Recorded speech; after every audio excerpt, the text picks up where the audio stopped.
வாயிலில் தூய்மை பணியாளர்கள் சார்பாக 1/8/2015 முதல் இன்று 13வது நாட்களாக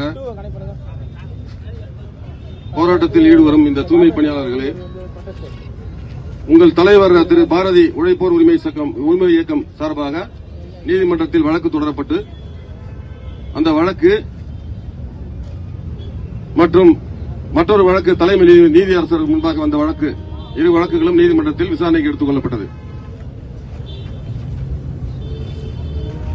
தங்களது இந்த போராட்டத்தின் சார்பாக காவல்துறையின் சார்பில் 41 நோட்டீஸ் ஆனது திரு பாரதி, ஜோதி, பிரசாத், தமிழ்ச்செல்வன் மற்றும் சுரேஷ் ஆகியோர்களுக்கு இந்த போராட்டம் அனுமதிக்கப்படாத இடத்தில் நடத்துவது சட்ட ரீதியாக இயலாது என்று அறிவுறுத்தி சட்ட ரீதியாக காவல்துறையை அணுகி அனுமதிக்கப்பட்ட இடத்தில் நடத்திக் கொள்ள ஏற்கனவே நோட்டீஸ் வழங்கப்பட்டுள்ளது.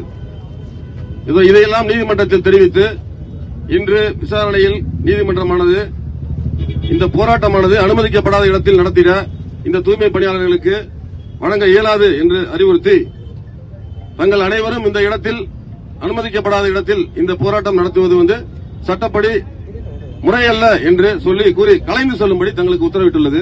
எனவே இந்த காவல்துறை சார்பாக தங்களுக்கு இந்த அறிவிப்பை தெரிவித்து முறைப்படி காவல்துறையில் அனுமதிக்கப்பட்ட இடத்தில் தங்கள் போராட்டம் சார்பாக அணுகி அதன் மூலமாக தங்களது போராட்டத்திற்கு தீர்வு காண வழிவகை செய்யுமாறு உங்கள் அனைவருக்கும் தெரிவித்துக் கொள்கிறோம். நன்றி.